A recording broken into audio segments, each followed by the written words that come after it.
Olá pessoal, tudo bem? Boa noite. Espero que todos estejam bem. Sei que a enchente do Rio Grande do Sul aí tá meio complicado, bastante alunos não vão estar presentes hoje, mas eu vou gravar essa aula para ajudar todos nós. Quem for chegando, eu vou anunciando, dizendo boa noite. A gente vai continuar trabalhando tópicos especiais, unidade 2. A gente vai ver um pouco da política, da tecnologia, globalização e os aspectos sobre a sociedade. Diminuir um pouco a minha imagem, beleza. Nessa unidade a gente vai falar um pouco sobre os fundamentos, concepções sobre ciências, tecnologia e sociedade, ampliar a percepção assertiva das tecnologias, da informação, conhecido como as TICs, as práticas de inovação, comunidades virtuais, conhecer novas tecnologias e o processo político, social e histórico contemporâneo na evolução e, claro, refletir sobre a relação do trabalho. Então essa unidade dividida em 5 tópicos. Tópicos 1, ciências, tecnologia, sociedade e ambiente. Tópico 2, tecnologias da informação e da comunicação. 3, avanços tecnológicos. 4, globalização e política internacional. E o 5, relações de trabalho. Então aqui está todo o contexto que nós vamos trabalhar hoje. Tópico 1, ciência, tecnologia, sociedade e ambiente. Então a gente vai iniciar refletindo um pouco sobre a ciência, os diferentes ângulos e analisar os pensamentos referentes às tecnologias. Também a gente vai ver alguma coisa em relação sobre a ciência e a tecnologia. E por fim a gente vai ver algumas considerações sobre a modernidade, pós-modernidade e a globalização. Então aqui a gente vai ver um pouco da parte da ciência.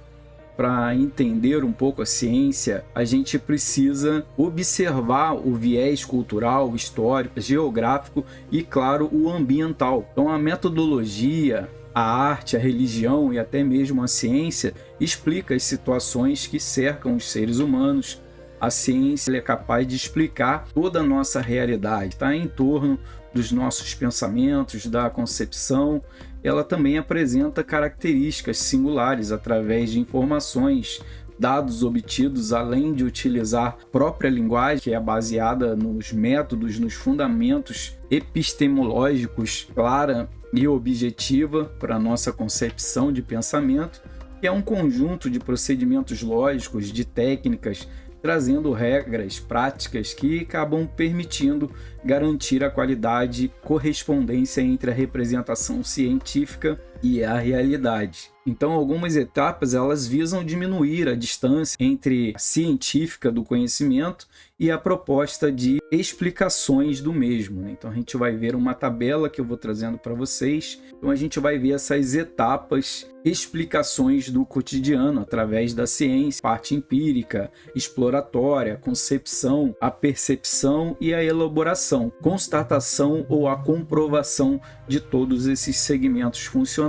Importante a gente saber que o conhecimento científico avança pelo campo da prática, da teórica, que a gente vai tendo uma experiência e vai trazendo isso para dentro da realidade. Alguns, é claro, vão trazer primeiro a parte do conhecimento teórico para depois aplicar na prática, e muitos vão fazer parte inversa, vão iniciar a parte da prática para depois consolidar ela com a parte teórica, trazendo mais conhecimento, mais estruturação. Assim a gente vai falando um pouco sobre a tecnologia. O mais comum são as tecnologias elaboradas nas máquinas, computadores que a gente vê nas empresas. Todos eles são sinônimos de tecnologias. Tecnologia não está ligado geralmente só na tecnologia em si. A gente vai ver que tem alguns outros conceitos que também é considerado um avanço tecnológico. Boa noite, Lucas. Tudo jóia? Bem-vindo. Porém, também podemos considerar tecnologia, que é a parte da linguagem, de determinado conhecimento, processos relativos a uma determinada arte ou indústria, aplicações de conhecimento científico, da produção. A gente vai ver que a tecnologia ela embarca em vários outros campos direcionados aos saberes, que vai trazendo essa parte da tecnologia. Mas a tecnologia também pode ser transformações pelas peles dos animais em roupas, pode ser elementos da natureza, transformam um utensílio doméstico e, claro, o uso do fogo. Todos esses podem ser exemplos de tecnologia. Como a gente vai ver, é bem vasta essa concepção da gente poder entender como ela funciona. Boa noite, Tiffany, seja bem-vinda. Depois eu falo com vocês um pouco aí para a gente ver como é que vocês estão. Espero que todos os familiares de vocês estejam bem. Um exemplo de tecnologia está em todos os meios, científico, seja cultural, social, ela está no meio do nosso dia a dia. A gente está até vendo essa figura aqui, que é a primeira roda da época da antiguidade, então vocês podem ver a perfeição, a utilidade. É claro que ela não tem uma borracha, ela era muito pesada, mas a partir daquele modelo foi diversas criações que foram tendo um melhoramento, e hoje a gente vê que ela é útil praticamente todas as máquinas, todos os nossos meios, essa forma de utilização através de engrenagem, através de rodas, várias outras coisas que ela é bem útil. Então tudo tem que começar de algum lugar, então a gente tem inspirações daquela arte de copiar e melhorar para a nossa realidade. O uso da tecnologia ela acaba facilitando muitos processos. Assim a gente vai falando um pouco sobre a sociedade como uma parte integrante de todo o processo relacionado à tecnologia, seja no âmbito político, econômico, social, cultural e ambiental, como a gente viu que ela está em grande ênfase. Vou trazer também uma imagem que vocês vão conseguir ver as perspectivas de teoria e os seus autores sobre essa sociedade, como esses pensadores pensavam. Aqui a gente vai conseguir ver essa imagem. Auguste, ele diz que a teoria do positivismo, a evolução da humanidade, a teologia, metafísica positiva. Tem o Lenis também, que ele já fala sobre as mudanças sociais através das descobertas das forças motoras. Depois a gente tem Oswald, ele acredita na evolução, que tem um período para iniciar e para encerrar. Tem o Karl, diz que a sociedade ocorre pelo conflito entre as diferentes classes sociais, e assim tem vários outros, Edmundo, Jean. Como a gente pode ver, cada autor ele defende uma linha de pensamento diferenciada, mas muitas delas, mesmo sendo antigas, cada autor vai defender a sua linha de pesquisa, sua linha de pensamento. E a sociedade funciona como um grande organismo vivo dentro dessa interação, interligado, interdependente dos seus pensamentos em frente às suas ações. Então, frente às mudanças numa era conservadora e nessa mesma linha de pensamento dominadas como neopositivismo. Então a gente vai ver que elas vão se transitando. Temos vários autores que têm pensamentos diferentes. O Spengler, que ele entendia que a sociedade evoluía em ciclos, como a sociedade babilônica, egípcia, romana. O Marx, ele já defendia a ideia de que a sociedade era capitalista, começava a dividir as classes sociais, classe A, classe B, classe C. O Husserl, que ele tinha grande preocupação com a essência dos objetos, considerava mais importante a experiência das consciências. Então a gente vai ver que o cara já era mais da parte intelectual. O Michel, ele defendia a ideia de saber estar fortemente ligado ao poder. Temos diversas teorias referentes à evolução da sociedade, não é uma coisa única. Você vai encontrar pessoas que acreditam em várias coisas muito diferentes, igual religião, igual futebol. Todos nós somos humanos, mas todos nós temos pensamentos diferentes em alguma área. Ninguém pensa igual ao outro 100%. Você sempre vai discordar, vai acreditar numa coisa um pouco diferenciada. Assim a gente vai falando um pouco sobre a sociedade entre a ciência e a tecnologia. Então vou trazer uma figura também, que é o processo do ponto de vista da tecnocracia, tanto a ciência como a tecnologia, que determinam as ações e as melhorias, principalmente em relação entre o desenvolvimento científico e o social. Nesse modelo, o Baldwin, em 1983, ele defendia a neutralidade da ciência, a utopia de interesses, tecnocracia, que era o nome chamado na época, ou seja, a decisão de manter uma vertente entre a ciência e a tecnologia e, claro, a sociedade, que não é neutra, porque ela age sobre os interesses políticos. Então, realmente, ela faz parte de todo um pensamento pelos representantes. Beleza? Assim, a gente vai falando um pouco sobre a ciência a tecnologia, sociedade e ambiente, que são as interpretações sobre a nova formação.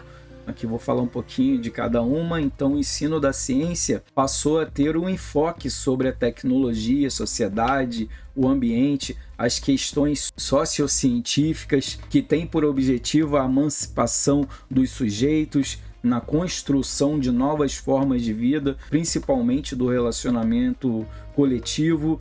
Então, essas questões têm como objetivo focar no ensino da ciência, na formação para a cidadania dos estudantes, principalmente no ensino básico, no superior e nos processos de formação cidadã, que abrange toda a sociedade em si. Yasmin, boa noite, seja bem-vinda. Agora a gente vai falar um pouco sobre a ciência e a tecnologia, sobre as novas óticas, nova visão de alguns pensadores, alguns pesquisadores. O Weber, por exemplo, que é construtivista social, ele trabalhou com a intenção de estabelecer novas bases teóricas e metodológicas entre essas concepções de ciência, tecnologia, social, envolvidos na divulgação de documentos que debatem o relacionamento entre a ciência e a tecnologia. Já o Milton, ele tratou das questões sobre a ótica da informação. Como vocês podem ver, são várias coisas relacionadas. Sobre as óticas de Milton e Santos, abordaram as questões como o espaço, o relacionamento entre o homem, a natureza, a organização humana como todo e a divisão dos espaços geográficos. Então aqui a gente vai vendo um pouco sobre o meio natural, domesticação das plantas, como você consegue cultivar no seu próprio quintal, regular quando ela vai ser o plantio, a colheita, os animais, que já teve os cercados, a procriação dentro de um terreno, dentro de uma região. Então você consegue ter essa domesticação para a sua própria sobrevivência, sem precisar se deslocar, como era feito os nômades antigamente. Então, um momento marcante, né, do homem mudando a natureza em si. Então, a rotação das terras, a agricultura, tudo constitui, ao mesmo tempo, regras sociais, territoriais, o uso de conservação da natureza para que ela possa ser utilizada novamente, troca de cultura para a terra poder combater, sei lá, alguns insos que podem ir crescendo e prejudicando a colheita. Hoje a gente tem toda uma estratégia que a gente consegue fazer essa rotatividade. Boa noite, Márcio, tudo jóia? Seja bem-vindo. Vemos quem está com a gente. Tatiele, boa noite, seja bem-vinda. Vão chegando aí que depois a gente troca uma ideia. Já os objetos técnicos, eles têm uma lógica instrumental que desafia as lógicas naturais, criando lugares mistos. Então a gente vai vendo que tem toda uma colocação aí. O homem, ele começa a fabricar, utilizar novos materiais. Tem um novo tempo, tanto no trabalho como no intercâmbio, quanto no lar. Então tem toda uma programação para que você consiga fazer suas tarefas, seus afazeres. E o meio técnico-científico informacional. E aí a gente já está falando ali dos anos 70, que o autor Richard, ele chamou o período técnico-científico, ou seja, a tecnociência, que seria mais ou menos a união entre a técnica e a ciência, que tornou o mercado globalizado, o mercado global, digamos, na época, que a ideia era mesmo oferecer uma nova interpretação às questões ecológicas, por exemplo, e também da produção de algo novo, né, chamado de meio técnico-científico informacional. Então, por isso que vem todo esse nome diferenciado, a criação de novos processos, aqueles vitais para a produção de novas espécies, tanto de animais quanto vegetais, você conseguir trazer culturas de outros locais, temperaturas diferentes, talvez só dava num tipo de terreno e agora você já consegue fazer aquela transformação, tipo a soja transgênica. A gente vê que tem toda uma pesquisa em cima dela de transformação para essa evolução. Então essas questões, elas são relações que foram sendo estabelecidas ao longo do tempo de maneira dialética, né, digamos assim, que são questões que merecem ser reanalisadas, como modernidade, a pós-modernidade, a globalização, são assuntos que a gente está constantemente debatendo. Então, a lógica de mercado que busca refletir sobre o sistema produtivo como um todo. Agora a gente vai dar uma olhada sobre a ótica de Weber Benjamin, é alguma coisa assim o nome do cara, né? Então ele acredita que alguns conceitos básicos operacionais, os quais ele se destaca, né, os grupos sociais relevantes às estruturas tecnológicas, falando um pouco de flexibilidade interpretativa, de estabilização. Então esses grupos sociais mais relevantes, digamos assim, são aqueles diretamente relacionados ao planejamento, ao desenvolvimento, à difusão, ou seja, a interação entre os diferentes membros, aqueles grupos que vão se formando conforme o seu conhecimento, mas a partir dessas estruturas tecnológicas ligadas nas nações centrais, ela amplia o suficiente para incluir essas teorias, esses conceitos, também as estratégias, os objetivos e as práticas utilizadas na resolução, principalmente de problemas, nas decisões sobre o uso de cada coisa, como vai ser aplicado, como vai ser utilizado. Então esses grupos profissionais especializados em determinada área são diferentes tipos de grupos sociais em cada etapa, dentro da empresa, na família, na sociedade, na localidade onde você mora. Então a gente vai ver que tem que ter essa hierarquia de vários conhecimentos. Alguns vão ganhar mais, são mais estudiosos, alguns têm moradias melhores, outros ganham menos, têm menos conhecimento, mas todos são essenciais de alguma forma. Você vê que todos eles vão interagir nessa teia para que a sociedade possa funcionar. Então tem que ter todas essas profissões. Imagina se todo mundo tivesse só ensino superior, todo mundo ganhasse 25 mil reais. Quem que ia, por exemplo, cuidar da nossa casa com esse salário? Ninguém ia querer ser dona de casa, ninguém ia querer ser lixeiro. Não estou desmerecendo a profissão, mas eu estou dizendo salários, né? Pessoas que talvez não precisam de uma educação superior para poder fazer esse tipo de atividade. E também não ia ganhar tão bem 25 mil reais a realizar essa atividade. Então, vocês estão entendendo a importância de todo o globo? Então isso tudo é necessário para se formar a sociedade. Essa flexibilidade interpretativa, ela explica porque eles não têm uma identidade, uma propriedade intrínseca e o não reconhecimento da importância desse processo que leva à crença equivocada de determinismo dessa técnica. A gente está falando aqui da necessidade desse grupo, dessa interação. O Webb, ele foi um dos grandes autores defensores da participação da sociedade nas difusões relacionadas à ciência, para a gente entender todo o contexto funcional. Então aqui a gente já trata das características do mundo atual. A gente precisa observar em 3 vertentes, falando de quais vertentes: a modernidade, a pós-modernidade e a globalização, que a gente já tinha dado uma pincelada lá em cima. Então os conceitos de modernidade são pequenas práticas, formas de perceber, de conceber, até mesmo de viver no mundo hoje e atualmente, com todas essas características.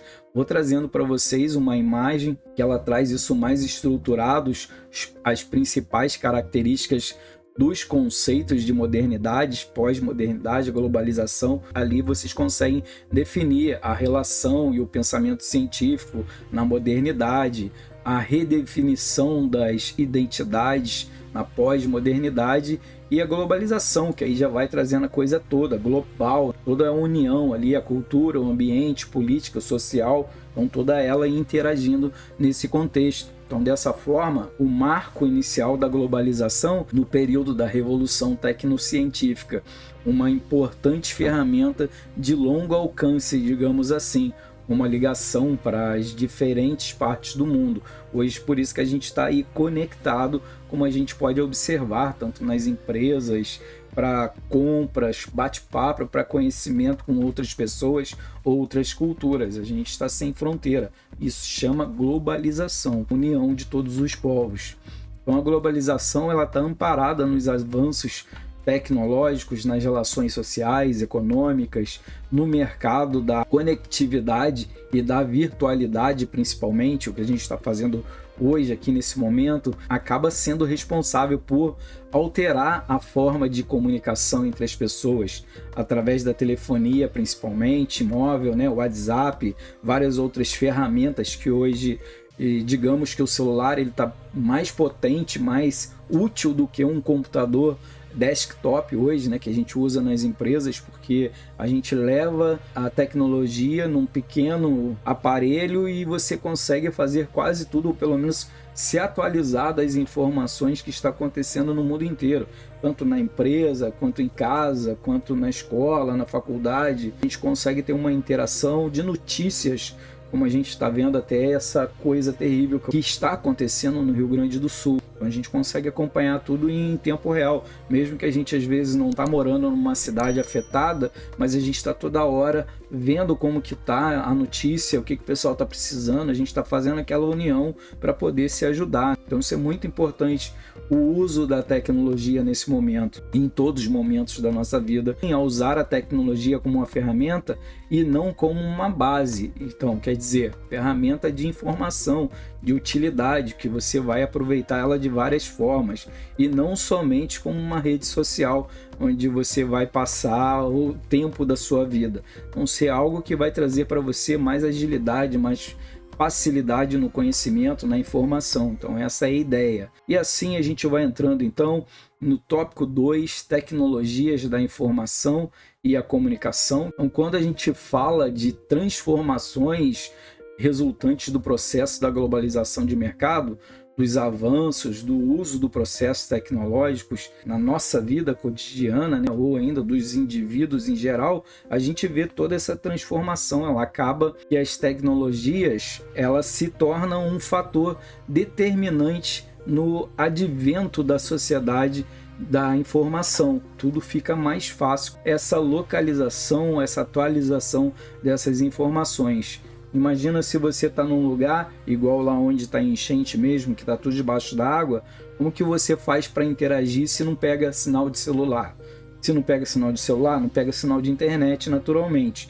Então com isso a gente vê retornando à época das pedras, a comunicação fica de um para o outro, você vai encontrando a pessoa, você viu fulano e tal lá na frente, você viu o carro, tu viu se a água da casa tal, né, baixou, porque a comunicação fica mais restrita, fica mais difícil de você obter informações, saber como estão as outras pessoas ao redor. Então assim a gente vai falando das tecnologias da informação e comunicação como um fator determinante no advento da sociedade da informação. No século XX, novas configurações das tecnologias vêm sofrendo modificações constantemente, numa forma muito acelerada, principalmente econômica, passa a depender uma das outras, diria, numa escala global. Isso é verdade, isso é uma realidade. Então, grandes organizações elas passam por um processo de descentralização, ou seja, a interconexão das empresas, né? Um aumento do capital frente ao trabalho, um aumento de capital intelectual das pessoas que estão envolvidas em todos os setores da empresa, declínio dos sindicatos, crescentes desempregos também isso ocorre devido à falta de formação ou de atualização do conhecimento. Uma maior incorporação também está acontecendo das mulheres no mercado. A gente está vendo um avanço, um crescimento muito importante nessa área. Como a gente vai ver aqui nessa imagem, Sociedade da Informação, a gente consegue ver as conexões de todos esses pensamentos, como está tudo muito mais fácil de você conseguir ver. Você consegue ler um jornal online, você consegue fazer reuniões através de servidores, de webcam, e você mesmo que fique sozinho em casa, trabalhando home office, seja um programador, alguém que trabalha na área administrativa, que consegue fazer esse trabalho home office, você está sozinho, mas no ambiente ali, vamos dizer, presencial, porque no virtual, nossa, é a mesma coisa que você está na empresa ou até mais. Você está conectado a muitas pessoas ao mesmo tempo para a gente poder interagir. O serviço não para por causa disso.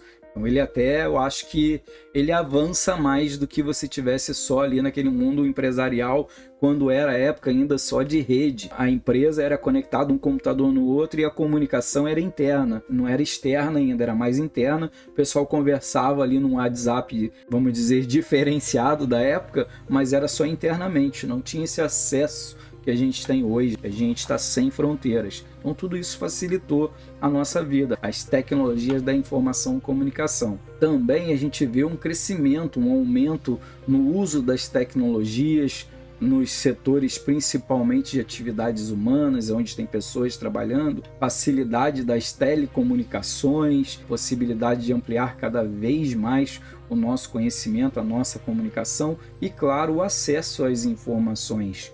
Então, desenvolvimento de novos meios de formas muito mais rápida, sua distribuição no campo de pesquisa científica, por exemplo, facilitou bastante através desses ambientes que a gente utiliza, ambientes virtuais, nos novos dispositivos tecnológicos da informática que estão cada vez mais avançados, o Meet, o Zoom, vários outros meios de comunicação que faz essa interação com as tecnologias, até o acesso remoto hoje, com aquele N-Desk, hoje é possível você conectar 2, 3 computadores à distância, um na Amazonas, outro na Bahia, outro Rio Grande do Sul, outro Rio de Janeiro, e você consegue não somente se comunicar com as pessoas, mas também mexer um no computador do outro. Isso é fantástico. Dependendo da sua velocidade, a sua potência da internet, você consegue fazer isso tudo em tempo real. Eu mesmo tenho aqui uma parte de programação, faço junto com um rapaz lá de Santa Catarina. Nossa, parece que o cara tá do meu lado, que tudo é no tempo real e um mexendo na máquina do outro, programando junto. Pô, o negócio é fantástico. A gente está tão distante e ao mesmo momento a gente está tão próximo. Então a gente consegue fazer várias coisas ao mesmo tempo através dessas atualizações, desses avanços tecnológicos. E eu acho que vai vir cada vez mais, né? Vai ser a realidade, como a gente já está vendo. A gente também precisa observar algumas coisas, o uso correto das tecnologias, que acaba resultando na interação, nos processos independentes, como a revolução da tecnologia da informação, que está interagindo com a economia, movimentos sociais, culturais, liberdade individual do que você talvez está postando, né, para as outras pessoas, tanto dos direitos humanos, direitos feminismo, o ambientalismo, todas essas questões políticas muito delicadas, às vezes você dispor a sua opinião para um público talvez que alguns você conhece pessoalmente, mas 80% são amigos virtuais, que você só conhece através de redes sociais. Então pode dar algum tipo de conflito desnecessário. Isso é coisa se você não acredita muito no pensamento do outro, na ideia do outro, em religião, futebol, polêmicas, políticas. Pô, é só você ficar neutro. Se você viu que a pessoa escreveu alguma coisa que você não gostou, não replica, porque isso pode acabar queimando você numa vida social, outras pessoas que concordem com aquela pessoa ou discordem de você ou vice-versa. Pode também trazer resultados negativos quem está procurando uma oferta de emprego. Então, hoje as empresas é muito comum investigar sua vida social, o que você posta, o que você escreve. Você acredita, hoje o YouTube, a internet, traz muitas informações sobre você. Parte dos plugins de navegação, nossa, ele vai trazendo todas essas conexões. O que você mais acessa, o que você mais lê, os seus conhecimentos em si. Então a gente pode dizer que essas TICs, elas são ferramentas indispensáveis hoje, principalmente nos processos das integrações das nações, das novas cadeias globais que a gente está vendo, tanto de emprego, social, cultural. A ideia é conferir uma dinâmica na formação dessas redes, das diversas esferas, tanto na atividade humana como também na vida social, principalmente a vida econômica. A tecnologia, as redes de capital que eu digo é as redes de trabalho, de informações e dos mercados, acabam se conectando com funções pessoais, locais, valiosas ao redor do mundo.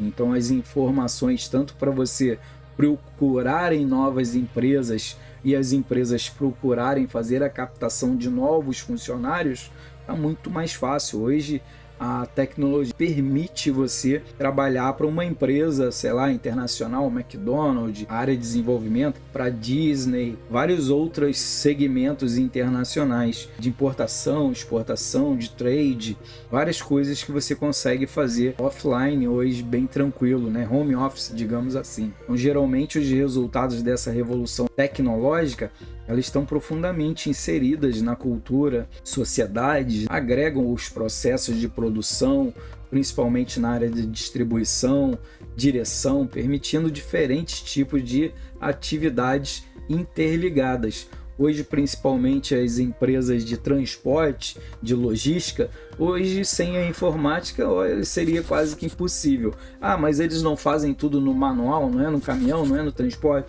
Sim, mas todo o rastreamento, o acompanhamento da mercadoria, que a gente consegue rastrear o correio hoje quase que em tempo real, ver como que a mercadoria está chegando. Então olha só isso, para o cliente e para a empresa. Você tem uma dominância de tudo que está acontecendo, uma logística muito mais rápido, muito mais facilitadora nesse processo. Se der um problema num caminhão hoje, através do rastreio, eles já conseguem ver e já enviar outro caminhão para fazer aquela parte do transbordo de um para o outro e continuar a viagem. Antes era uma coisa bem mais difícil deles conseguirem fazer em tempo real. Hoje o cara tira uma foto, o que aconteceu com o caminhão, com o transporte ou com a mercadoria, já manda para a seguradora, já manda para a empresa, ele já consegue solucionar e resolver tudo em tempo, quase que em tempo real mesmo, independente de onde que ele está, porque hoje a internet está pegando em quase qualquer lugar. Então se a gente for observar essa estrutura que a gente está trazendo entre as atividades, temos as redes que acabam configurando as organizações nos fluxos de fatores de produção, mercadoria, flexibilidade, como a gente mencionou aqui, que são necessárias para a direção, para a organização de uma empresa. Um novo meio ambiente organizacional, mais estruturado, mais organizado. Essas novas tecnologias, ela tem um impacto direto sobre os meios de comunicação, sobre as formações de imagens, opiniões públicas, como a gente vai vendo, ela está toda interligada. Assim a gente vai falando um pouco sobre a tecnologia da informação e da comunicação em si. Isso quer dizer o quê? As tecnologias que vêm atualmente mudando a sociedade nos segmentos sociais, de cultura, conhecimento, no avanço tecnológico estrutural de uma comunidade, de uma sociedade em si. Então, como vocês vão ver, a tecnologia ela vai trazendo muitos avanços. Então, assim, essas relações entre a tecnologia e a sociedade, ela acaba sendo marcada pela a presença do papel do Estado, principalmente, podendo estimular ambientes mais inovadores, mais tecnológicos. A gente vai trazendo a modernidade para dar um conforto melhor para toda a sociedade. Essa é a ideia da tecnologia. Talvez daqui a uns anos a gente vai ter internet gratuita, por que não? Principalmente para as empresas, porque isso é um avanço, todo mundo ganha com isso.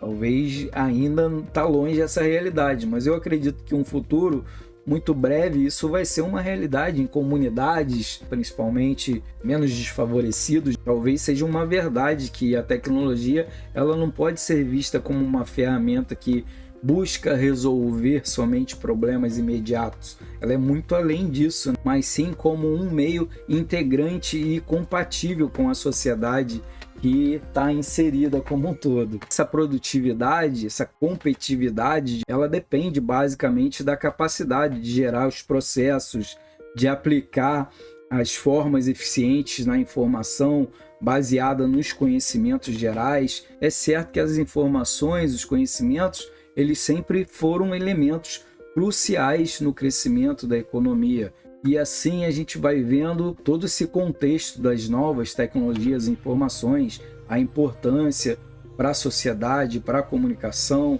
para o crescimento de criar, produzir e comercializar as mercadorias que a gente vê entre essas empresas, o crescimento dos funcionários e todas essas coisas que são embarcadas. Assim a gente vai falando um pouco do tópico 3, os avanços tecnológicos. Aqui a gente vai falar um pouco sobre as práticas de inovação, de comunicação, principalmente nas áreas virtuais, as novidades tecnológicas vêm se expandindo cada vez mais, né? Então essas tendências, as tendências organizacionais, então nos dias de hoje é quase impossível pensar em trabalhar sem um laptop, sem um celular, sem um smartphone, essas partes, sem a internet, o WhatsApp, né? Hoje a gente não vê isso sendo possível, principalmente na minha profissão. Eu trabalho, muito em cima da tecnologia. Então isso ajuda a gente em vários segmentos. Imagina você ter que fazer hoje um relatório escrito à mão, uma ata escrita à mão, fazer um pedido de cliente escrito à mão e mandar lá para a área de produção. Não tem como você ver isso, fazer um conhecimento eletrônico de embarque, não eletrônico, né, mas à mão. Não tem mais como a gente ver a gente retrocedendo nesse contexto. Então a tecnologia ela mudou nossa forma de trabalhar, de se comunicar, apesar que ainda a gente precisa aumentar a velocidade nas conexões de internet, como eu estava dizendo, talvez trazendo mais potencialização para que isso ocorra, novas tecnologias que já vêm sendo utilizadas por empresas, principalmente pela educação, conhecimentos como comunidade virtual. Então essas partes aí têm que ser realidade não somente nas universidades, mas também realidade dentro das empresas, principalmente empresas multinacionais que têm filiais, que têm pessoas em outras áreas. Esse conhecimento é essencial para que transformem todo esse saber. Aqui eu vou trazer algumas coisas que a gente vai dizer para os nossos netos daqui a uns anos. Digamos que a informática está avançando muito rápido, então tem algumas coisinhas ali, uns pensamentos, não dá para ler legal ali, umas coisas que vamos dizer para os nossos netos. Eu nem consigo ler o que está ali, mas na minha época a gente precisava de 140 caracteres para poder escrever alguma coisa, colocar dentro de um disquete. Hoje a gente não vê isso. Pô, vocês conhecem o que é disquete? O que é um toca-fita, o que é uma fita de vídeo. O de hoje nem sabem o que é isso, né? Se a gente for falar em disquete, coisa e tal, talvez quando eles começarem a entrar na escola, vai passar num livro meio batido, alguém pode dizer, mas muitos nem conhecem. E o que a gente está falando hoje, trazendo para vocês que é novidade, lá para os nossos netos talvez já vai ser uma coisa... Pô, mas o que você está falando, né?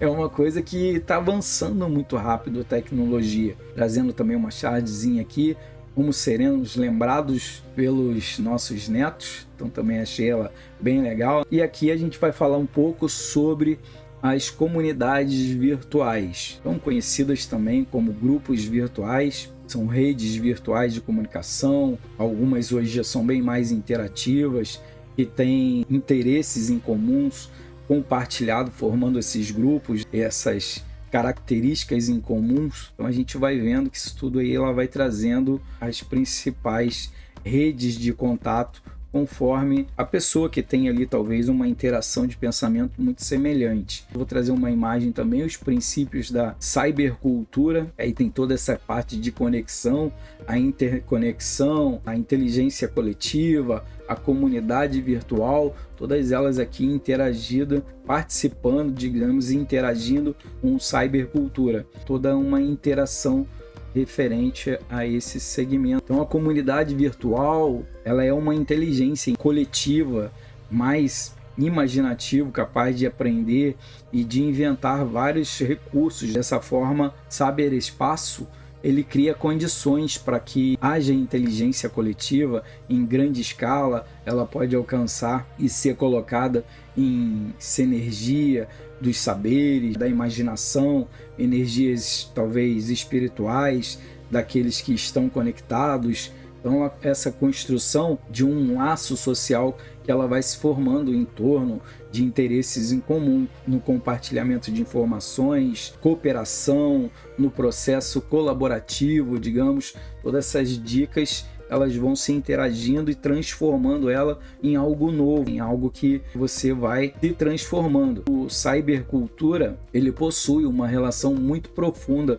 com a ideia de humanidade. Ela se abastece das diversas culturas daquele grupo, cada um tem um convívio diferente, um pensamento diferente. Então, essa comunidade virtual, ela é um excelente meio para socializar, podendo ser através de ideias lúdicas, de assuntos de economias, de interesses intelectuais, pode ser de vários assuntos. Então a gente pode ter diversidade de pessoas, de assunto, principalmente na parte educacional. Um virtual ele cria uma relação também entre eu, professor, vocês, aluno, vice-versa. Então o professor ele acaba sendo um mediador ou talvez um orientador que vai estar ali instigando o processo de conhecimento, de transformação de vocês, aluno. Não é que o professor ele é o dono do saber, não, hoje não tem mais isso. Ele apenas está dizendo o caminho que vocês podem seguir ou devem seguir de alguma forma para poder transformar o conhecimento que vocês têm hoje em algo mais potente, em algo mais rico de conhecimento e você possa aproveitar em outras circunstâncias da sua vida. Então, ou seja, ter mais informações, então, utilizando técnicas institucionais centradas no aluno para que o professor ele tenha sucesso nessas interações das comunidades, da comunicação, acesso à habilidade. O professor ele precisa certificar que o aluno ele tem a habilidade necessária para usar as tecnologias. Hoje, quando um aluno entra num sistema, um curso online, numa universidade, numa faculdade online em AD, como vocês estão fazendo hoje, é claro que o aluno já está tendo consciência que ele precisa dominar alguma coisa em informática para que ele consiga acessar o material, consiga ver um vídeo. Mas hoje as redes sociais, de certa forma, acabam ensinando o usuário automaticamente. Quando ele vai pegar uma nova plataforma, ali nas primeiras 3 semanas, 4 semanas, ele apanha um pouco. Mas depois é muito tranquilo, ele segue. Porque a gente já está crescendo, já está vivendo sobre esse poder da tecnologia, sobre essa transformação, conhecendo atividades como apresentações, que leva a consideração, a experiência, as resoluções de problemas, realiza uma boa comunicação que acaba estimulando a participação, acompanhando talvez os alunos que também não participa. Nós temos aqui hoje, 76 alunos matriculados nessa turma, mas que estão presentes com a gente constantemente é a metade, quando vem a metade, quando às vezes numa semana vem a metade, outra não vem. Então hoje, por exemplo, tem poucas pessoas, mas hoje é por um caso especial, tudo que está acontecendo com a gente aqui no Rio Grande do Sul, mas eu tenho uma outra turma que não é só do Rio Grande do Sul, mas ela é a nível nacional, pô, aí é bastante alunos. Eu já cheguei a dar aula para uma turma de 289 alunos e era muito aluno presente. Então, para a gente ver que essa parte da tecnologia faz a gente alcançar pessoas do outro lado, lá na Bahia, no Mato Grosso, no Nordeste, e a gente vai trocando ideia, todo mundo vai se interagindo, formando grupos para fazer o paper e tudo dá certo. Então a gente vê que essa é uma realidade hoje, mas isso depende muito do professor, principalmente alguns alunos a gente nunca vê online, mas chega só às vezes para você interagir com o aluno quando chega na hora do paper, aí ele aparece para apresentar o trabalho dele, que você acaba conhecendo esse aluno que ele nunca apareceu na sala, mas bem tranquilo. O Flex ele tem essa flexibilidade de você participar ou não da aula e você conseguir ter essa interação. Por isso que eu gosto de gravar a aula, porque o aluno que não pode, era o meu caso antes quando eu era aluno, que eu não conseguia muitas vezes na aula por problemas de trabalho, que eu viajava muito. Pô, então eu conseguia talvez ver a aula num outro momento. Eu tinha essa ideia de conseguir ver a aula, mas nunca tinha nada gravado para me poder ver. Hoje a Uniaselv nem permite que grave as aulas, por causa de direitos autorais, de imagem, coisa e tal, mas vocês repararem bem, vocês nunca aparecem na minha gravação. Sempre é mais eu falando, porque algumas aulas eu gravo às vezes que nem tem aula. Às vezes nem tem aula, eu estou gravando aula para ajudar o aluno. Então essa dificuldade que eu tinha, eu acho que pode ajudar outros. Então essa é a ideia. Nas empresas pode acontecer a mesma coisa. Às vezes você tem que dar um treinamento no pessoal de um funcionamento de uma máquina, mas nem todos os funcionários às vezes podem parar naquele momento para poder ter esse treinamento. Então, se ele fizer um treinamento com uma turma e conseguir gravar, esse funcionário, por algum motivo que não conseguiu estar nessa formação, ele consegue ver depois e depois só tirar algumas dúvidas com alguém que estava presente ou mesmo com o cara, o tutor que estava dando o treinamento. Facilita muito a vida. Então, como a gente vai vendo, são ferramentas que vai trazendo benefício para todas as pessoas. Que dentro dessa nossa realização de professor, aluno, precisa dar uma explicação, como eu estou fazendo aqui com vocês hoje, ver se está acontecendo a realização dos trabalhos, se eles estão entregando nos prazos acertados, né, o paper, coisa e tal. A gente tem todo um regramento e a gente sempre está falando nas aulas ao vivo e gravar como é que funciona, como se faz, como não faz. Essa parte que eu estou fazendo com vocês aqui hoje, desmembrando o livro, vocês vão ver que a minoria dos tutores fazem isso, porque eles são tutores, Eu estou fazendo o papel aqui de tutor e professor, porque eu gosto muito de ler. Então, já que eu gosto de ler e de me atualizar, eu já faço um resumo e já passo para vocês, não me custa nada isso, mas dá um trabalhão danado. Então, aí está um diferencial meu. Assim, eu consigo ajudar outras pessoas também. Então, as boas habilidades, gerenciamento de tempo, a gente precisa ver isso tudo, como funciona. Eu mesmo preciso ter essas habilidades de informática, de gerenciamento de tempo. Trabalho muito mais para gravar esse tipo de aula do que realmente fosse só trazer para vocês a correção das atividades. Aí eu não precisaria nem talvez estudar a apostila, para vocês verem que o tempo seria só o momento da aula mesmo, às 2h30. Mas eu estou muito mais, eu estou todos os dias lendo um pouquinho. Um trabalho de pequenos grupos, utilizando os pensamentos críticos para maior interação com os demais colegas, que vocês façam essa parte de socialização. E também, claro, a gente precisa estimular a reflexão sobre os materiais utilizados, como vocês vão utilizar, promover um maior engajamento. E o uso da internet, ela acaba sendo uma ferramenta, um recurso essencial para isso tudo acontecer.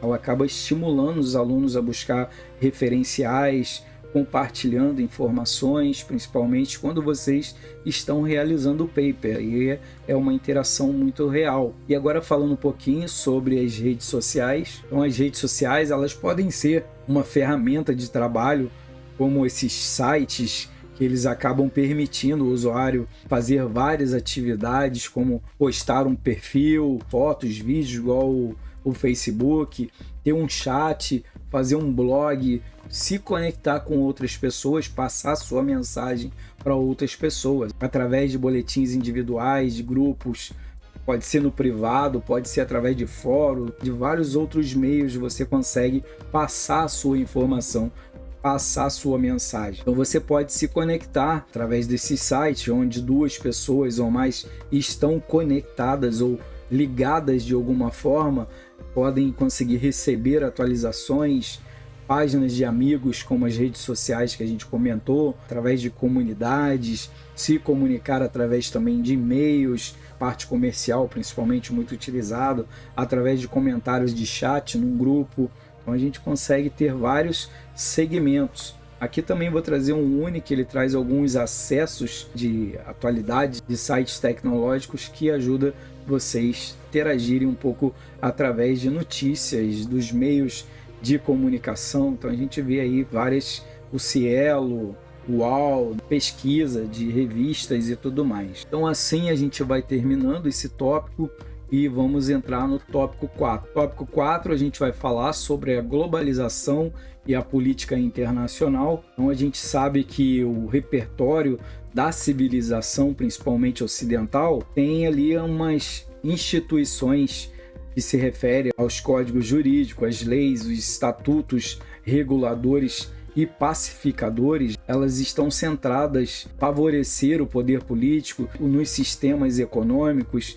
Esse cenário ele tem sido uma retomada das formas de viver, dos costumes, das relações, vínculos, interdependência e reciprocidade das comunidades, digamos, a união de vários estilos de conhecimentos. À medida que avança o processo de conquista dessa propriedade, principalmente a individualização do sujeito, eles são necessários para constituir normas, também outros valores éticos, sociais, que acabam tendo essa parte de regulamentação que acaba garantindo a equidade, a paz nas relações dos indivíduos, porque cada um vai saber direito o que é ética, o que é moral, saber respeitar o processo e o pensamento do próximo, né? Então isso é muito importante. Então assim a gente vai falar da globalização, mas numa perspectiva mais histórica. Então, ao decorrer dos anos, a circulação política, econômica, comercial e também a cultural, ela foi praticada pelas mais diversas sociedades, principalmente através de antigos mercados, acabavam se organizando, se reuniam em cavernas, através de conhecimentos referentes à navegação, expedição de navegadores através dos oceanos, onde ia fazendo o escambo de mercadoria, aquelas trocas começaram tudo por ali. Essa figura, ela traz o conhecimento geral de vários idiomas, do significado da globalização, da junção de todas essas culturas que a gente vai trazendo aqui para vocês. E vocês conseguem ver algumas palavras aí que vai trazendo essa união, principalmente em inglês, né? Mas no século XV e o século XVI, grandes navegações, eles partiam do continente, principalmente europeu, em direção a várias regiões das Américas, da África, da Oceania e principalmente da Ásia, para fazer toda essa parte de comercialização. Já no século XVIII, esse desenvolvimento do capitalismo, digamos em escala mundial, ele foi designada pela modernidade, pela concentração da população nas cidades, industrialização da produção, principalmente em grande escala, numa maior escala, dos interesses do mercado, principalmente capitalista, que estava amparados na livre circulação de mercadorias. Então, pelas dinâmicas das ofertas, da procura, dos produtos, da flutuação, principalmente do preço. Eles estavam então com a ideia de o lucro, como é hoje, as taxas de imposto nas prestações de serviço. Então, como vocês vão ver, tudo está englobado. Então, o mercado ele passou a intercambiar os produtos entre essas regiões, principalmente os produtos ingleses e os franceses, e os produtos eles eram negociados também nos países indianos, nos americanos, nos africanos, como a gente vai ver, era uma vasta comunicação comercial, principalmente através do oceano, como a gente viu, através de navegações. Então, nesse contexto de mercado, ele atendia as demandas da economia, já o Estado, por sua vez, ele atendia as necessidades, principalmente dos serviços junto à população, serviços educacionais, referente a habitações, saúde, lazer. Então toda essa união era papel do Estado poder responder por eles. Os estados, eles adquiriam uma nova lógica de operação, porém o poder era um pouco limitado para conseguirem impulsionar essas relações transfronteiriças. Eles precisavam buscar cooperação com outras nações, outros agentes não estatais, a fim de atender essa demanda que tinha pelo esse comércio. Aí que veio o terceiro setor, que é o que a gente vai trazer ele agora, falar dele um pouco. Então o terceiro setor, ele ganhou espaço em meio ao setor público, que é conhecido como o estatal, o primeiro setor, e o setor privado, que é da parte da indústria. Agora sim. O pentelho. Só um pouquinho, meu povo. Tanto lugar para você ficar. Fica aqui, ó. Aí, belezinha. Tudo certo. Então ele ganhou espaços ao meio setor público, estatal, conhecido como o primeiro setor, e o setor privado, que já envolvia a parte industrial, mercados conhecidos mais como o segundo setor. E por fim, é o tema que a gente vai trazendo, que é do terceiro setor, que ele constitui uma espécie de sociedade civil de caráter jurídica. Ele pode ser sociedade, associações, fundações institucionais, ou mais conhecida como ONGs, organizações não governamentais. E também a gente tem as organizações de sociedade civil de interesse público. O que é de interesse público? Quando tem interesse de contratar um serviço terceirizado. E do terceiro setor, no caso que a gente está falando. Mas vamos falar um pouco sobre as ONGs. Então, as ONGs que compõem uma associação civil de direito privado, geralmente é sem fins lucrativos ou econômicos. Tá? Como a gente vai ver que tem algumas exceções dentro dessa segmentação, mas geralmente eles recebem doações de empresas, de pessoas físicas, geralmente procuram deduzir impostos de alguma forma, deve ser pago aos governos federais principalmente, porém eles precisam atuar em atividades como entidades de interesse público, como fundos de direito da criança, do adolescente, instituições de ensino e pesquisa, atividades culturais ou audiovisuais, aí sim eles conseguem ter todo esse parâmetro de comercialização. Assim a gente vai falando um pouco sobre a globalização, então um balanço que fornece a intercomunicação entre as pessoas das mais diferentes regiões do planeta, com a intenção de diminuir as fronteiras, promover intercâmbio nas atividades de comunicação, principalmente da informação, e assim os grupos regionais eles trazem para os seus membros as melhores possibilidades de negociação, barganhas no jogo de relações no cenário mundial, principalmente na compra, na venda de mercadorias, toda essa transação que tem entre os países comerciais.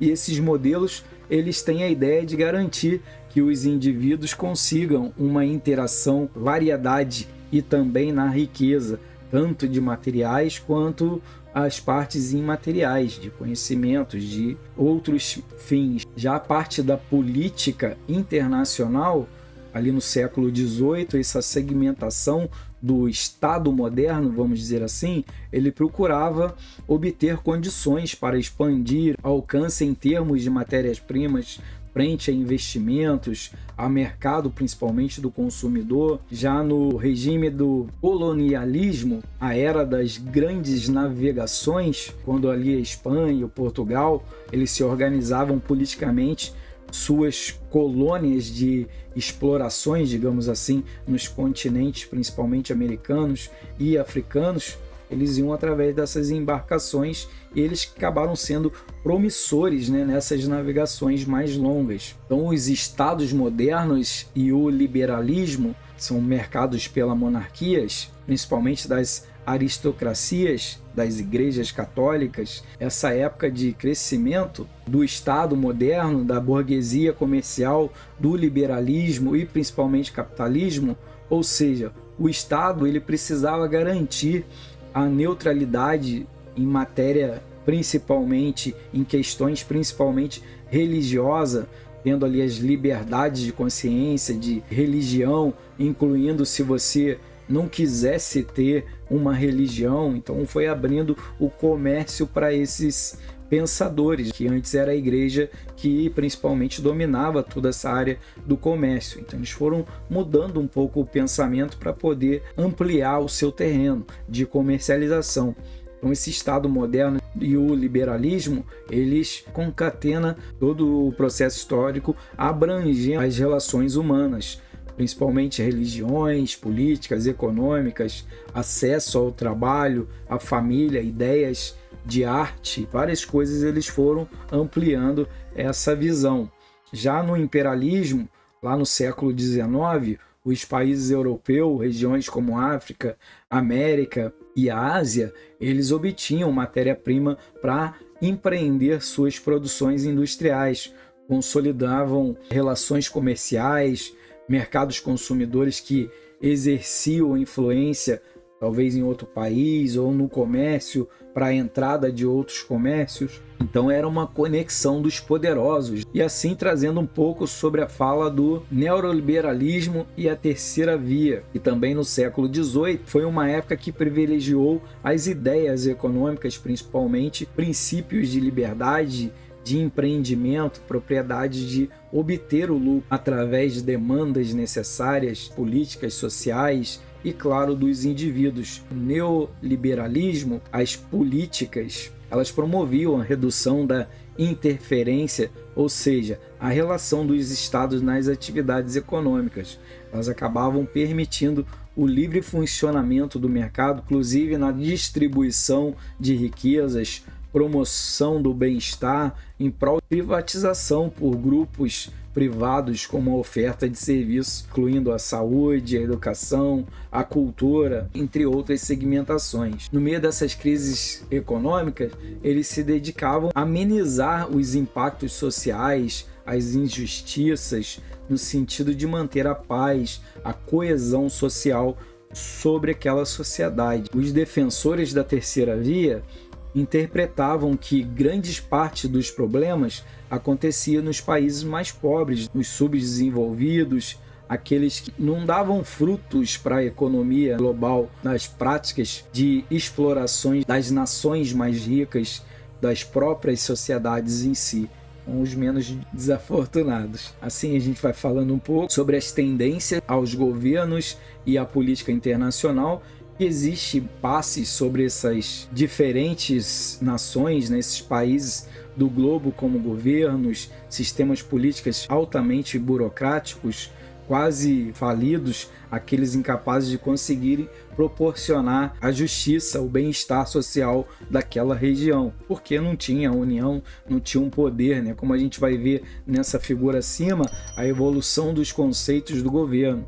A gente consegue ver alguns pensamentos orientadores de responsabilidade, os cidadãos dos estados, atributos chaves, e a gente vai vendo a administração pública, gestão pública, governança, como cada um era dividido. Então, assim, essas mudanças desse modelo de Estado e governo, ele acabava ampliando os investimentos nos recursos humanos e de responsabilidade do Estado, principalmente na área de proteger os grupos voluntários. A ideia é de se aproximar o Estado da população, criar meios políticos que favoreçam essa inclusão e a participação efetiva dos cidadãos, reduzindo as oportunidades, principalmente na parte de corrupção, trazendo mais estabilidade da macroeconomia, fornecer parceiro entre os setores públicos e o privado e, claro, fortalecer redes industriais em nível nacional, também regional e, claro, o internacional, apoiar as exportações, entre outros parâmetros recorrentes a essas ideias. E assim a gente vai terminando o tópico 4 e encerrando no tópico 5, falando um pouco sobre as relações de trabalho. Fazer profissionais aspectos inerentes ao saber técnico, as matérias-primas, energia, meios de produção, custos, margem de lucro, jornada de trabalho. Ela envolve várias coisas: remuneração, condições de trabalho, comércio, sentido social, trazendo a satisfação do funcionário. Assim, falando sobre a origem, o significado da palavra trabalho e a exploração do homem pelo próprio homem, no sentido de obter lucro, de gerar riqueza. A relação do trabalho, ela se encontra no meio de elementos relacionados à religião, parte social, econômica, política, principalmente concepções que o homem atribui ao trabalho ao longo da jornada. A expressão trabalho ao longo da Idade Média era o nome dado a um instrumento de tortura. Quando falava em trabalho, a pessoa se imaginava sendo torturado. A ideia era bem cruel, porque realmente era uma coisa mais escravizada, reservado realmente aos escravos. O trabalho, essa expressão trabalho, ela era muito utilizada, né? Esse sinônimo de labor relacionado ao ato de trabalhar. Está em curso, está ocorrendo. Esses eram os sinônimos utilizados. Trabalho escravo, de produção, de trabalho que era apresentado como algo que era transformado ou acabado. Muitos séculos essa parte de moral, de ética no trabalho foi questionada. No universo rural, lavrar, samear, tratar a terra, colher e armazenar alimentos na época, domesticar e tratar animais, contribuir em construções de ponte, moinhos, castelos, palácios, igrejas, coisas de escravo na época. Entanto, quem tinha condições, quem era rico, não trabalhava, vivia somente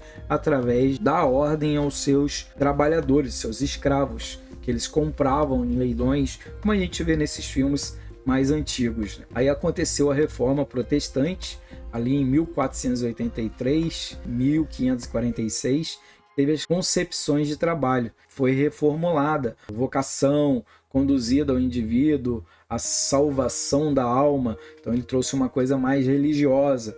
Depois foi avançando ali em 1864 até os meados de 1920, a moral católica, ele já trouxe uma ideia de renunciar ao mundo material, o acúmulo de bens financeiros e ao lucro. A vida religiosa, eles tinham que se dedicar à devoção contemplativa, que ele acabava renunciando ao mundo materiais. Foi aquela época que as igrejas começaram a ficar com poder aquisitivo muito grande, porque convencia as pessoas a fazer a doação dos seus bens para a igreja. Vocês viram que ali toda aquela arte também do psicológico, parte já da comercialização da época, ela estava mais associada também à ideia de amor ao próximo.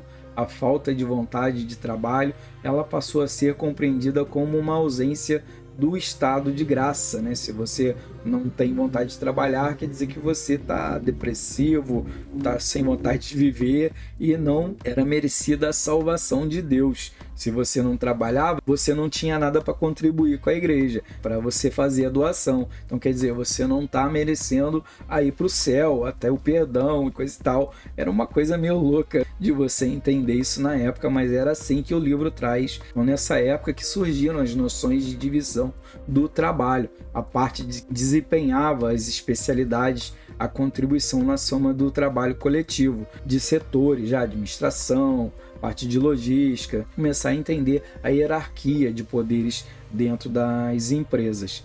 Também no século XVIII, a economista Adam, ela tinha os pensamentos que os valores de atividades produtivas e de riquezas materiais defendia que o trabalho era uma grande responsabilidade de riqueza social, supervalorizava a ideia do homem operário. Então, produzir riqueza, ela acabava contribuindo para um sistema econômico, para uma melhor qualidade de vida para a comunidade, continuava a alcançar os seus objetivos, lançar novas possibilidades de investimento e lucratividade, onde foi entrando as empresas, os investimentos em recursos humanos. Já o Marx, em meio ao campo de luta dessa revolução, ele trazia a ideia que os trabalhadores deveriam estar conscientes de si, de suas classes, da categoria de empreender e as revoluções que fossem necessárias a fim de desfazer o quadro de desigualdade. Ou seja, todo mundo tem direito a procurar um estilo de vida melhor para ele. Então, essas injustiças, a exploração que o trabalho fornecia. Você poder ser já um empreendedor, poder ter uma melhor qualidade de vida através do trabalho. Já o Abiganano, ele tinha um pensamento que a relação do trabalho ele passava a ser visto como uma parte fundamental da natureza humana. O trabalho era visto como um valor social, sendo o trabalhador um personagem social merecedor de respeito, de admiração, dignidade pelas obras que ele realizava. Isso realmente, então o cara trabalhava, quer dizer, ele tinha todo um olhar diferenciado do seu esforço, do que ele conseguia produzir, do que ele conseguia conquistar. A individualização da produção, da programação das atividades, da linha de montagem foi se transformando. A produção em série e o consumo em massa. Aí já era na parte do Fordismo, do Taylor, aqueles pensadores almejavam articular o acesso das matérias-primas, a mão de obra. Foi crescendo uma facilidade para o escoamento da produção, acabavam as empresas conseguindo ter um maior lucro, maiores vantagens de lucro entre os custos de comercialização pela entrega mais rápida dessa produção. Então acarretava também que os funcionários conseguiam ganhar um pouco mais, conseguiam evitar desperdício de tempo, que significava uma parte bem interessante para a vida dos trabalhadores, além da produção, da poluição e os impactos ao meio ambiente, foi trazendo mais para dentro da nossa realidade. E claro, a maquinização, que é o mecanismo de produção referente às máquinas, percepção da perda do saber de fazer, a perda da noção de produção, porque quando era manual era de um jeito. Quando começou a vir a Revolução Industrial, aí foi entrando as máquinas, já não tinha muita ideia de produção, já era feito uma escalagem de funcionários, era uma coisa com muito valor de produção agregado que não tinha como o trabalhador ter noção, às vezes, de quantas peças estavam sendo fabricadas por semana. Foi modificando o espaço de trabalho através das máquinas, dos operadores, dos conhecimentos que o recurso humano tinha necessidade. Já o Arendt, no século XIX, ele também tinha um pensamento de construção de identidade.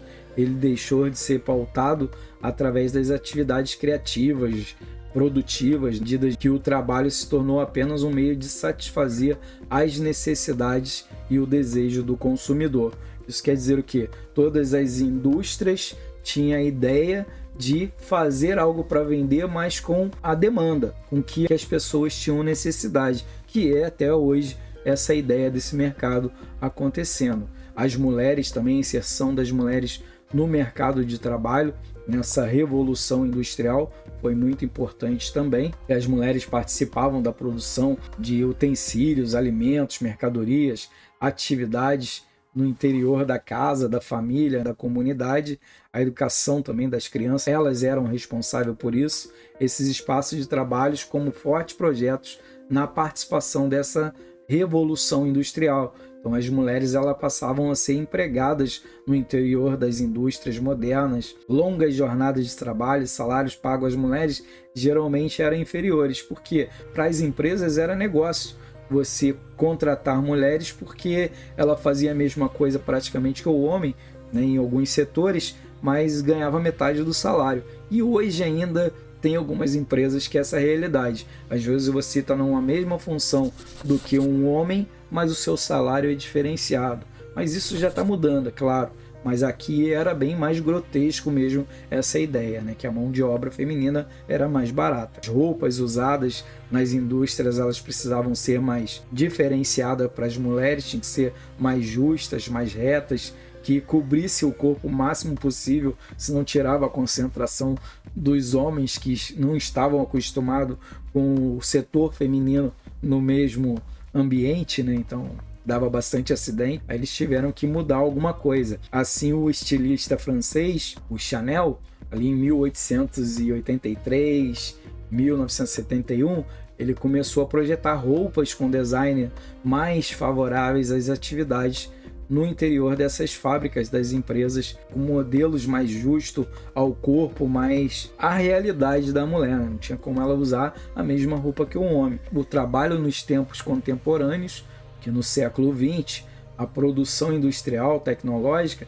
ela tem prestação de serviço nos interiores de grandes cidades. Eram as indústrias que deixavam a parte de cumprir a grande promessa fabulosa, digamos, a realizações de materiais e intelectuais, né, trazendo conhecimento para os funcionários. Então, os sonhos de sermos mais independentes terminou quando nos tornamos peças ínfimas das máquinas burocráticas do setor político, das indústrias, manipulação pelo governo, principalmente, pelas indústrias e pelas comunicações de massa que controlavam todo esse cenário. Então, trabalhar em uma mesma empresa por muitos anos, geralmente você era homenageado, recebia condecorações de 5 anos, de 10 anos, 15, 20 anos de empresa, né, que você trabalhou muitos anos nas empresas, então você recebia uma coisa para colocar na estante. Tem de se tornar cada vez mais raro essa ideia. Hoje a rotatividade de pessoas numa empresa é muito grande. Por quê? Tem melhores ofertas, melhores condições, a pessoa sai mesmo. A empresa hoje ela tem que ver um plano de carreira muito atraente para que o funcionário consiga ver uma possibilidade de conforto financeiro para ele e a família, de crescimento. E se isso não tiver, a primeira oportunidade que tiver, ele sai fora. Então a gente está vendo que esse negócio de quantos anos você tem, né, de empresa, que tinha nos currículos que as empresas davam atenção, não é mais realidade. Vocês vão ver que tem alguns currículos que tem lá que o cara trabalhou, sei lá, em 15 empresas dentro de 15 anos. Então, quer dizer, em algumas empresas ficou 6 meses, outras ele ficou 2 anos e assim vai. É claro que muitas empresas acabam queimando seu filme, mas em algumas colocações intelectual vão ver que você tem experiência em vários setores, em várias empresas, em várias modalidades diferenciadas. Grandes organizações têm tendências dessas rotatividades, principalmente na parte de terceirização, cooperativas, autônomas, voluntariados econômicos, solidários. Aí tem uma rotatividade muito grande, principalmente quando você trabalha home office de casa e você é terceirizado e contratado para algumas empresas, mas por projeto, você nem é mais contratado anual. Quando acabar o projeto, praticamente você sai fora. É aquele contrato temporário que a gente fala. Pode ser que esse contrato temporário possa ser que dure 5 anos, pode ser que dure 6 meses, Então tudo depende, é temporário. O próprio nome diz. Algumas empresas têm essa modalidade. Então, novas tendências busca dos indivíduos a vivenciar essas experiências. Acabam aliando esse trabalho de moradia, de realizações de projetos pessoais. Às vezes você está trabalhando em uma cidade grande, mas decidiu que a família inteira quer trabalhar na praia, você larga tudo e vai para a praia. Hoje, em alguns casos, nem vale mais a pena você comprar um imóvel onde você mora. Às vezes você tem essa ideia meio nômade de trocar de cidade, que não gosta mais, tem essa facilidade de trocar de emprego, morar onde você quiser, viver onde você quiser. Então, você pode investir, talvez, comprar um prédio, um apartamento, sei lá, e alugar ele, e você mesmo não mora nesse lugar, você só vai viver de renda, e assim você vai realizar seus sonhos de morar onde você quiser. Projetos pessoais, formação continuada, vivências familiares, sociais, de lazer, tudo isso pode interferir nas suas escolhas. Então, essas possibilidades de trabalhar informal. Temos trabalhos artesanais, prestação de serviço, que envolve intensa dedicação de mão de obra, de caráter temporário. Os envolvidos nessas atividades da economia solidária, geralmente eles exercem fortes controles de gerenciamento dessas atividades, dos resultados de produção de bens, de serviços, fundos de crédito corporativos, fundos rotativos populares, de comercialização. Comercialização, a gente já está falando compra, venda, de troca de insumos, produtos, serviço, são várias coisas referentes a esse ponto. E assim as relações de trabalho e os processos legais no Brasil. Então, o trabalho assalariado ele ganhou um espaço após a abolição da escravidão. O Brasil ali em 1988, com a vinda dos imigrantes europeus principalmente, as primeiras decisões sobre as leis trabalhistas dos imigrantes, eles traziam uma experiência no movimento operário, sindical, no interior do país, principalmente europeus. Já no século XIX, surgiu as primeiras normas trabalhistas por meio de decreto. Regulamentou o trabalho de menores de 12 e 18 anos. Em 1912, a Confederação Brasileira do Trabalho, ele defendia a jornada de trabalho de 8 horas com a fixação de um salário mínimo, a indenização para os acidentes de contratos coletivos. Quer dizer, antes tinha pessoas que trabalhavam, mas não ganhavam nem um salário mínimo, porque não estava em lei, pagavam bem menos. Depois colocaram um padrão, todo mundo tem que iniciar pelo menos com um salário mínimo. Após a Primeira Guerra Mundial, em 1919, surgiu a Organização Internacional do Trabalho, acabou impulsionando a formação do direito do trabalho, e teve essa visão de intermediador do conflito entre o capital e o trabalho. A gente trouxe algumas coisas referente a isso, vou trazer até, vai colaborando com a gente, que após a Revolução de 30, quando Getúlio Vargas criou o Ministério do Trabalho, da Indústria e do Comércio, a Constituição de 1933 foi a primeira a tratar da justiça do trabalho e do direito do trabalho. Então ele acabou assegurando a liberdade sindical, o salário mínimo, a jornada de 8 horas, o repouso semanal, as férias anuais que a gente tem hoje, remuneradas, que antes não era, e a proteção do trabalho feminino e, claro, o infantil, te dá igualdade salarial. Por isso que eu estou dizendo que hoje já tem uma visão bem diferenciada referente a esses cargos femininos nas indústrias, no mercado de trabalho. Já ali em 1964, o Brasil, com o golpe militar das instalações da ditadura, o decreto 4.330, conhecido como a Lei Antigreve, ele impôs regras para realizar uma greve. Era uma coisa que você possa fazer de qualquer jeito, qualquer dia, qualquer horário, todos os funcionários da empresa. Elas ficaram proibidas depois de alguns anos sofrendo essas cassações, prisões, até tortura e também alguns assassinatos nessa época. Ali em 1970 teve um novo movimento sindicalista que reestruturou toda essa questão. Então ali no estado de São Paulo, o ABCD paulista, em 1978 ocorreu uma grande greve em São Bernardo do Campo que ganhou aderência de trabalhadores de todo o país. Então ela foi ali um marco histórico que refletiu para outras áreas. E no fim da ditadura militar, em 1985, teve a promulgação da Constituição de 88.